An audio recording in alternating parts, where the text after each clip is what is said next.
याच्यामध्ये हे दोन्ही एक आष्टीचे कंप्लेंट माझ्याकडे आले होते आणि वडवणीचे जो आमचे इन्चार्ज आहे त्यांनी ते ट्रॅप लावला होता. बेसिकली ते मुलांची फसवणूक करतात, त्यांना लग्नाचा आमिष दाखवून त्यांचं लग्न लागत नाही त्यामुळे ते बेसिकली वधू त्यांना ते देण्याचा प्रयत्न करतात. त्यांनी शादीसुद्धा ते लावतात आणि शादी केल्यानंतर ते पुढचे 7-8 दिवसमध्ये तिथून गहने वगैरे आणि पैसे घेऊन ते तिथून पळून जातात.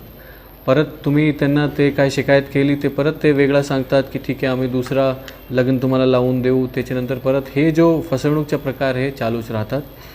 आष्टीच्या बाबतीत कंप्लेंट आमच्याकडे आले होते, आम्ही ते ट्रॅप लावला होता आणि तो जो टोळी आहे त्याला आम्ही त्याच्यामध्ये गुन्हा दाखल करून त्यांना अटक केलेला आहे. त्याचबरोबर वडवणीचा सुद्धा तेच विषय होता.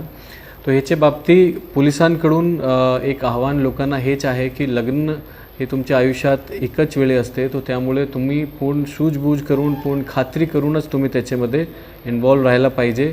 अशी जी टोळी आहे, असा जो फोर्जरी करणारे चिटिंग करणारे टोळी आहे त्यांच्याचे सावध राहा आणि तुम्हाला काय संशय वाटला तर तुम्ही आमच्याकडे बीड पोलीसकडे येऊन तुम्ही मदत मागू शकता.